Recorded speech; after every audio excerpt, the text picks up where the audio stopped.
Pela Rádio Rio de Janeiro, iniciamos Nos Caminhos de Jesus, a visão espírita sobre a vida e ensinos do guia e modelo da humanidade.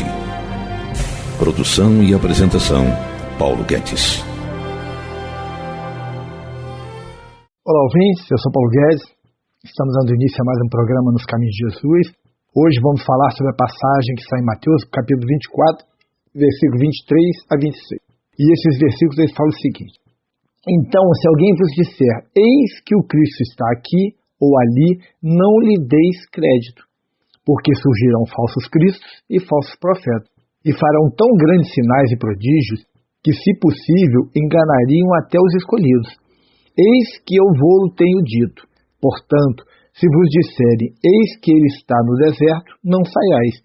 Eis que ele está no interior da casa, não acrediteis. Então, nós estamos dando continuidade ao sermão escatológico, né, o sermão do final dos tempos, ou o sermão apocalíptico de Jesus, né, que está aqui, que começa em Mateus 24, versículo 1, vai até o capítulo 26. É um discurso até grande, né, Jesus fala aí sobre o final dos tempos, que a gente entende que é o final da era de expiação e prova e o início de mundo regenerado.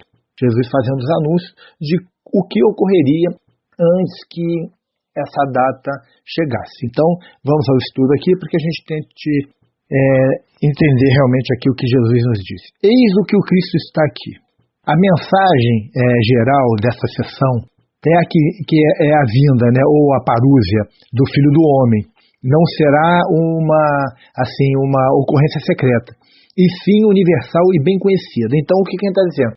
Que na hora da transformação de um mundo regenerado, porque no Evangelho, a gente sabe que existem algumas controvérsias, né? Algumas pessoas acreditam que não, mas no Evangelho Jesus diz que ele viria numa segunda vez para haver a transição de um mundo de expiação e prova para um mundo regenerado. Então, eu estou me baseando no que Jesus disse. E aí, gente, é tolice alguém dizer, por necessidade de provocar agitação revolucionária, alguma coisa assim. Jesus não vai ter nada disso. Cristo está na casa de certo zelote, no outro lado da cidade. É o que a gente está aqui estudando, né? E aí vamos reunir-nos a ele para podermos resistir aos inimigos, né? A todo aquele que não quer que esse mundo regenerado chegue. E então, ele se revelará a todos. Porque assim, quando nós nos tornarmos espíritos regenerados, todo mundo vai ter noção de quem é Jesus, né? Jesus advertiu contra as falsas auroras, né, sobre esses surgimentos que muitas vezes as pessoas começam a anunciar, né? E lê-se nas áreas árticas, né, após a longa noite de 6 meses, algumas vezes surge a aurora, que a gente chama de aurora boreal, né? Mas então as trevas voltam tudo novamente. Parece que a aurora está surgindo, mas voltam as trevas. E aí, finalmente, porém, aparece a verdadeira aurora, mas só no tempo certo. Assim, podemos fazer aqui uma comparação, né? Sucederá quando da vida do Cristo.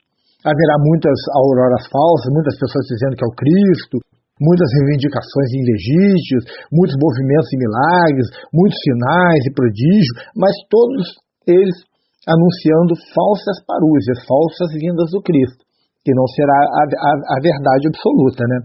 E é interessante observar que os falsos profetas, que está no versículo 11, é que criarão as dificuldades e que, em seguida, os falsos cristos, versículos 23 e 24, oferecerão saída para essas dificuldades.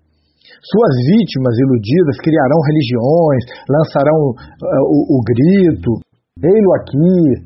Contudo, os eleitos terão o discernimento necessário para dar ouvido a esses indivíduos. O que são os eleitos? Aqueles que já tiverem alcançado a evolução de regenerado. A passagem que se encontra em Lucas, no capítulo 21, 24, versículo 24, no texto paralelo, indica os elementos de tempo que circundarão a vinda do verdadeiro Cristo. Cairão, está lá em Lucas, né? Cairão ao fio da espada e serão levados cativos para todas as nações. E, até que os tempos dos gentios se completem, Jerusalém será pisada por eles. E aí, olhando as coisas do nosso ponto privilegiado, né, podemos ver claramente agora que Jesus predisse que haveria um considerável intervalo de tempo antes de seu reaparecimento. quando vier para livrar, né, todo mundo do domínio gentio. O que é o domínio gentio? Da matéria. Os gentios, eles eram pagãos, eles eram muito voltados à matéria, né? Do ponto de vista privilegiado daqueles que viveram durante o primeiro século de nossa era, eles devem ter percebido, ao menos, né, que a parúzia, né, que a vinda, a segunda vinda de Jesus não seria imediata, mas que primeiramente passaria algum tempo antes que isso ocorresse. E aí, por conseguinte, né, não deveriam dar ouvido a falsas notícias que indicassem que Cristo aparecera, porque demandaria todo o processo evolutivo da Terra, né, das pessoas que estão na Terra, para que chegasse o mundo regenerado. Então isso não ia acontecer no estalar de dedos logo no período, logo em seguida da crucificação do Cristo. Demandaria algum tempo, e a gente já tem 2000 anos praticamente passados, e ainda não tivemos a segunda vinda de Jesus, nem a terra se transformando em expiação e prova. E aí, eis que o Cristo está aqui, né, que é uma outra frase que nós vamos encontrar. Naturalmente, né, que os crentes lá do primeiro século não podiam fazer ideia do tempo exato em que aconteceria essas coisas. Não tinha essa noção. E todos os crentes de todas as épocas não têm podido precisar o tempo exato desses acontecimentos. O Cristo disse, nem ele, só o Pai que sabe. Essa é a bendita esperança. A esperança que purifica e que deve animar os cristãos, né, de todos os séculos. Deus não encara o tempo conforme nós o encaramos, gente. Isso é importante a gente entender. Pois a grande realidade é que, para o Senhor, os intervalos de tempo não são uma consideração importante. Isso é um fato. Os tempos e as épocas estão em suas mãos, conforme o texto que a gente pode ver lá em Atos, capítulo 1, versículo 7, nos ensina. Né, que o tempo está nas mãos de Deus. E aí, não obstante, Jesus indicou que devemos esperar determinados períodos de tempo e que, chegando o tempo certo, todos reconhecerão que nada é feito em segredo, quando estiver chegando a regeneração. Jesus também quis ensinar que a destruição de Jerusalém, né, que haveria de ocorrer pouco tempo depois do período que ele falou, não deveria ser considerado como final da atual ordem de coisas, ou o arauto da parúzia. Não é quando destruíram Jerusalém no ano 70, ali no mundo não virou regenerado. A gente não pode nem pensar nesse tipo de coisa. Olha, depois disso, a Idade Média, o período das trevas, tanta coisa ruim que aconteceu e continua acontecendo no mundo, e a gente não pode imaginar que lá a segunda vinda de Jesus ia acontecer lá naquele período. Com certeza isso está fora totalmente de cogitação, né? E apesar desse aviso de Jesus, porém, muitos entenderam erradamente o sentido da destruição dessa cidade, de Jerusalém, né? E esperaram que a volta de Cristo acontecesse imediatamente depois dessa catástrofe. Muitas pessoas acreditaram, né? Claro, tem muitas pessoas que são imediatistas, nos dias de hoje ainda temos, né? O certo é que maior tribulação será o verdadeiro arauto da parúzia. Jesus falou da grande tribulação, ele fala isso. No Evangelho está isso, e quando a gente vai no Apocalipse de João também a gente vê isso. Todavia será de proporções tão grandes, gente, que ninguém deixará de compreender as implicações das ocorrências. O que vai ser? Não sabemos. Mas vai haver uma grande tribulação no mundo, que vai ser, como diz o próprio Evangelho, aqui na sequência desse estudo que nós estamos fazendo, a separação das cabras dos bodes. Uns vão ficar de um lado, outros vão do lado do outro, né? Entre as populações judaicas do primeiro século, alguns chegaram a considerar Vespasiano como o Messias, já que ele era o imperador de Roma ao tempo da queda de Jerusalém. Alguns acreditaram isso, e como já acreditaram em outros Messias, já pensaram em outras coisas, as pessoas estão o tempo todo buscando esse Messias. Os judeus até hoje não encontraram o Messias. Nós, que somos já ligados ao cristianismo, sabemos que o Messias é o Cristo, é Jesus. Então, para a gente, pelo menos, está mais fácil de entender quem é o Messias. Agora, Jesus fala também dos falsos profetas, dos falsos Messias. E aí tem, né, o anticristo, que a gente vai olhar isso lá no Apocalipse de João. E aí quem é o anticristo? Seria alguém que ia enganar muitas pessoas, ia se fazer como Cristo, ia virar a tábua de salvação, né? o mundo ia ter uma grande tribulação, esse indivíduo ou isso pode ser até a gente fala em indivíduo, mas pode ser uma ideologia, pode ser alguma coisa que seria a salvação para a igualdade do mundo, para alguma coisa desse tipo, e depois, quando as pessoas caíssem em si, e aí se libertariam disso de alguma forma e o Cristo chegaria para implantar realmente o mundo regenerado aqui na Terra. A gente está fazendo cogitações, porque assim, não está claro o que vai ser. Tem um anticristo? Tem. Mas não diz que o anticristo é um indivíduo, pode ser um sistema, pode ser uma filosofia, pode ser uma ideologia, pode ser alguma coisa. A gente não pode pegar e personalizar isso em algum indivíduo.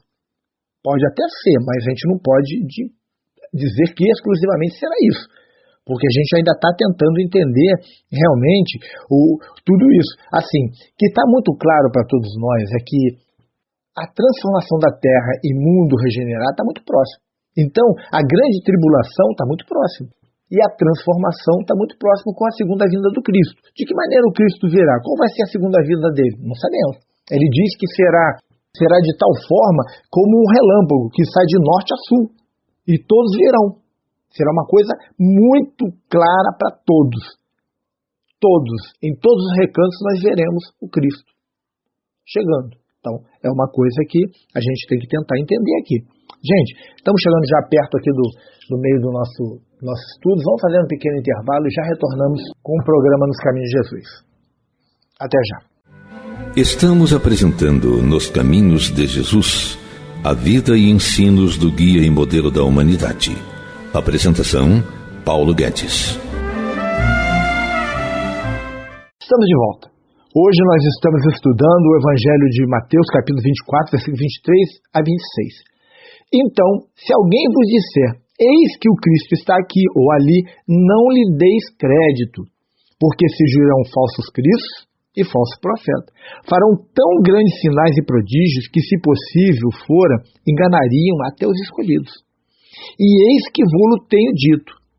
Portanto, se vos disserem, eis que ele está no deserto, não saiais. Eis que ele está no interior da casa, não acrediteis. Gente, enganariam, se possível, até os escolhidos. Por que que não? Porque os espíritos que já estão na condição regenerada não são enganados por qualquer coisa.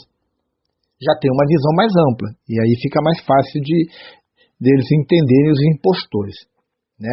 Então vamos lá, vamos dando sequência aqui ao nosso estudo, para que a gente possa tentar aqui destrinchar um pouquinho isso, né? E aí Jesus, por que surgirão falsos cristos e falsos profetas? Esses dois termos, prodígios e sinais, não denotam necessariamente duas manifestações sobrenaturais, olhadas do ponto de vista diferente. A gente pode ver lá em João capítulo 4, versículo 48, Atos Apóstolos, capítulo 2, versículo 22, capítulo 4, versículo 30, e segunda carta aos Coríntios, capítulo 12, versículo 12, para a gente entender isso. O vocábulo sinal pode indicar as habilidades sobrenaturais de alguém. Tem gente que tem algumas habilidades. O termo prodígio pode indicar a reação do espectador diante do sinal, que esse sinal foi operado, foi realizado. Alguns comentaristas se têm equivocado neste ponto, julgando, né, que aqui está em vista uma fraude. E não necessariamente.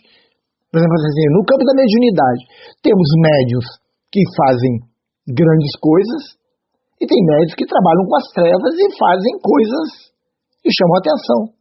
Uns trabalham por bem, outros trabalham por mal. A mediunidade, ela é neutra. Então não significa que a pessoa está trabalhando com as trevas porque é fraudulenta. Não. Ela só está mal orientada. Vamos lá. Não há motivos para crermos, né, que todos os milagres, tudo que será realizado fora do cristianismo aprovado sejam obrigatoriamente fraudulentos. De fato, em nossos dias, lemos relatórios e vemos fotografias de milagres especiais e não há razões para duvidarmos de que temos nisso expressões de poder ou expressões de ajuda de poderes espirituais superiores ou inferiores, né, trevosos ou angelicais, que levam os homens a fazer coisas de outro modo impossível. Neste texto não há nenhuma indicação de que tais milagres seriam sinais e prodígios seriam falsos. Não seriam falsos. Não é pessoa que vai ser predigetador, que vai ficar fingindo, não. São pessoas que vão realizar coisas. Só que em vez de realizar coisas para o bem, são pessoas que são inspiradas pelas trevas. A diferença é essa. Não serão fraudes, serão coisas realizadas sim. Isso está muito claro no texto. Tem gente que fica querendo buscar outra coisa, mas o texto é muito claro aqui. A gente tem que tentar entender o texto como ele realmente é. E aí, aconteceu realmente naquele tempo, que surgiram muitos homens capazes de exercer certos poderes, lá no tempo de Jesus. Mas seus milagres eram prodígios falsos, que visavam enganar um povo já confuso. E aí a gente vai recorrer a Joséfo. Joséfo fala dessas manifestações. A gente vai encontrar lá no Antiguidades, livro 10, capítulo 7. Entre os indivíduos que operavam essas coisas, poderíamos citar Simão Mago e Dositeu. E aí Jerônimo fala de certo Barcocabe, que fingia vomitar fogo da própria boca.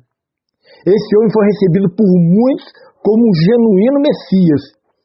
E o famoso rabino Akiba chegou mesmo a consubstanciar a reivindicação messiânica desse indivíduo. Até um rabino importante acabou sendo iludido. No entanto, um exército romano pôs fim a essas manifestações e, nesse processo, ele e muitos dos seus seguidores foram mortos. Esse Barcocabe. Inicialmente, ele foi chamado de Barcocabe, que significa filho de uma estrela. Esse é o termo, Barcocabe, filho de uma estrela. Mas os judeus passaram a chamá-lo de Bar-Koziba, que tem o sentido de filho da mentira, filho de uma mentira. Aí quando perceberam que ele era um mentiroso, de ser de filho das estrelas, passou a ser filho da mentira, porque ele era um enganador. Vamos continuando aqui.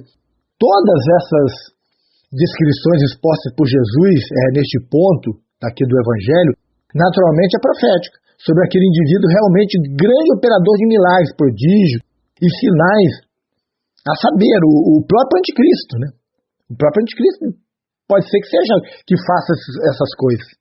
E é nele que o mistério da iniquidade terá mais pleno desenvolvimento, porquanto, por intermédio dele, o mundo realmente adotará o mal em pessoa, a simbologia das trevas, que a gente fala Satanás, e isso representará a apostasia em seu desenvolvimento máximo, que é a pessoas abandonarem tudo, A grande passagem de 2 Tessalonicenses, capítulo 2, versículo 9, nos diz que ele terá grande poder, operando sinais e prodígios, e que esses serão operados mediante a agência do próprio mal, das trevas, Por meio desses sinais ele iludirá muito, e tão grande será o seu poder que somente os eleitos não serão enganados por ele. Porque quem chega ao nível de espírito regenerado não é enganado mais por fingidores, por trapaceiros, não é mais, porque já tem noção do que é o certo e o que é o errado. Isso é importante a gente estar registrando, E aí Jesus fala assim, vede que vou-lo tenho predito. Ele está dizendo, eu estou avisando tudo isso. Jesus sabia que essas condições prevaleceriam ao tempo da destruição de Jerusalém. Ele sabia disso. E que muito depois dessa tribulação, já nos últimos dias, elas se repetiriam com muito maior intensidade, até que finalmente se manifestaria o próprio anticristo. No Apocalipse fala que o próprio anticristo vai se manifestar aí. O que é o anticristo? Eu falei, eu não sei. Pode ser uma filosofia, pode ser um indivíduo, pode ser pode ser uma nação, pode ser uma ideologia, pode ser alguma coisa. Não está claro no Evangelho. Jesus considera a sua profecia uma advertência suficiente para todos nós. E uma advertência suficiente deveria prover preparo suficiente contra a crença em falsas reivindicações, maravilhas mentirosas de enganadores que asseveram possuir atributos messiânicos. Os próprios avisos de Jesus têm que ser suficientes, por isso que a gente tem que estudar o Evangelho. Por meio dessas palavras, Jesus acrescenta uma nota bem ao seu discurso. Cada crise, quer seja política, quer seja religiosa, produz os seus falsos líderes, que oferecem soluções falsas. Esses homens, ou por visarem a vantagem econômica, ou por desejarem poder, exploram o temor e a incerteza de seus semelhantes. Eu me lembro um tempo atrás aí que nas eleições a pessoa ficava falando, vai acabar o Bolsa Família. Era uma maneira de botar medo para a pessoa votar nela. Isso é uma maneira de manipular as pessoas.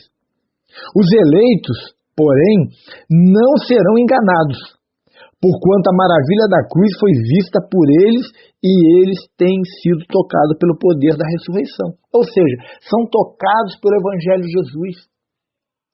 Conheceram o verdadeiro Cristo e certamente não seguirão a voz de estranhos, de enganadores, de falsos profetas, de falsos cristos. Não, de forma alguma. Não serão. E aí Jesus fala, se falarem, eis que ele está no deserto, como se o Cristo ia estar em determinado lugar. E a Joséfo, quer dizer, na Guerra dos Judeus, no livro 4, capítulo 4, 9, versículo 9, 5 e 7, declara que certo Simão, vamos lá, livro 4, capítulo 9, versículos 5 e 7, declara que certo Simão, filho de Gioras, apareceu atraindo uma multidão ao deserto. Isso está em Joséfo também. Joséfo é um historiador na época do Cristo, é um historiador judeu. Então ele não era nem a favor de Jesus. E aí ele levou a multidão ao deserto fazendo falsas reivindicações messiânicas. Se dizia o Messias. O mesmo documento, no versículo 6.1, fala de certo João Giscala, que se supôs ser um Messias oculto em uma câmara secreta. E aí esses falsos messias gostavam de desempenhar o papel de um grande invisível ou grande desconhecido, o que tem uma atração psicológica para muita gente e que pode iludir mais facilmente do que uma aproximação direta e franca. Por tudo que é misterioso, é invisível, é desconhecido, atrai as pessoas. Esse tipo de falsos messias evitam o escrutínio público, ser confrontado, e por métodos secretos e diabólicos, podemos dizer assim, procuram consubstanciar suas reivindicações dirigindo revoltas de distâncias seguras para eles mesmos. Eles não se envolvem, eles ficam de distante, fazendo, mas eles não entram, não vão no meio, porque eles querem se manter seguros. E aí foi no deserto que Moisés, ele está no deserto, por exemplo, a gente sabe que foi no Moisés que ele recebeu os 10 mandamentos. E muitos judeus e cristãos primitivos lembravam-se dos dias de Moisés com certa nostalgia. E aí Joséfo nos fala de rebeldes que procuraram imitar Moisés, levando muitos para o deserto. A gente vai lá em Antiguidades 20, capítulo 8, 6 e 10. Também em guerras, no capítulo 2, no livro 2, capítulo 12, versículo 5. E aí também a gente vê isso em Atos, capítulo 21, versículo 37 e 38. As câmaras secretas sugerem doutrinas orientais de Messias ou libertadores ocultos.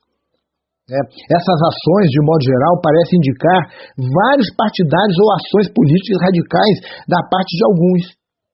Jesus indicou, gente, que o verdadeiro Messias não poderia jamais identificar-se com esses movimentos. O verdadeiro Messias deve ser, entre aspas, um rei universal, e a sua vinda será universalmente reconhecida, assim como um relâmpago que é visto de um lado ao outro do firmamento. Pode ser visto por todos. Jesus diz, quando chegar, todos saberão, todos verão. Houve muitas ideias estranhas que circularam entre o povo judeu acerca de onde poderia ser encontrado o Cristo. E alguns diziam que ele se ocultara no mar, outros que ele caminhava pelo jardim do Éden, e outros que ele assentava entre os leprosos nos portões de Roma. Tiveram várias coisas, mas vamos entender o Cristo na hora que ele chegar, através de sinais inequívocos. Na hora que chegar o mundo regenerado, isso será inequívoco. Será de tal magnitude que todos verão. Isso é um fato. Semana que vem a gente continua esse nosso estudo aqui, que está andando. É um estudo complicado, a gente tem que entrar em detalhe, porque entender o Apocalipse é muito simbólico, não é fácil, mas a gente chega lá. Então vamos ficando por aqui, que Jesus nos abençoe. Até semana que vem, se Deus quiser. A Rádio Rio de Janeiro apresentou Nos Caminhos de Jesus, a visão espírita sobre o guia e modelo da humanidade. Produção e apresentação, Paulo Guedes.